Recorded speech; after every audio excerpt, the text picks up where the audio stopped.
You really can't call yourself a spiritual person if you have hatred and fear in your heart.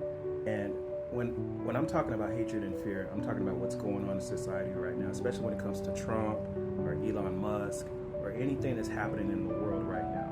When it comes to Trump, I hear a lot of people talking about, I hate him and this and that and blah, blah, blah, and he's this and that. Same thing with Elon all of a sudden, too. The thing is, if you call yourself a child of God, if you call yourself spiritually conscious, you can't have hatred toward your fellow man. And I don't care who it is. I didn't like Biden, but I never hated him.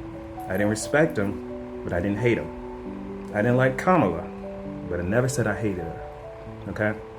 And the same goes on for any other politician. They're just politicians. They're just our world leaders. So you can disagree with somebody without hating them. Because when you hate somebody, that's the only thing that's hurting is you. Okay? That's like what they say, it's like holding a hot coal and you're just burning yourself. Same thing when it comes to fear. I'm going on a trip and people are like, no, I'm scared. I'm scared to go on a plane right now. So when you do that, you're manifesting that for yourself.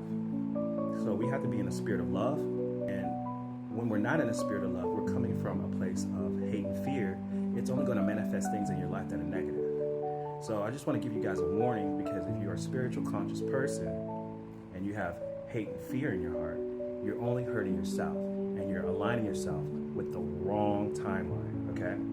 If you want to be in this new timeline, in this new space, then you have to go in a spirit of love. And even if you dislike Trump, he's our president, and the best you can do is pray for him, okay? You don't make spells or wish for his demise or wish that everybody who voted for him die. That's the worst thing you could do. When I hear people do that, I said, do you realize the energy that you're putting out to people is going to come right back to you? And usually I see that happen. I've seen it kind of firsthand with people who constantly every day dwell on what they hate and what they're afraid of. And what they do is basically they create that in their own life. And then I see all of this chaotic stuff happen in their life. And then you're like, I wonder why. And they're like, hey, what's going on in my life? Can I get a reading and stuff like that? And I'm like, what have you been thinking about every day? So what you consume every day and what you talk about every day and what you think about every day, you are manifesting for tomorrow, okay?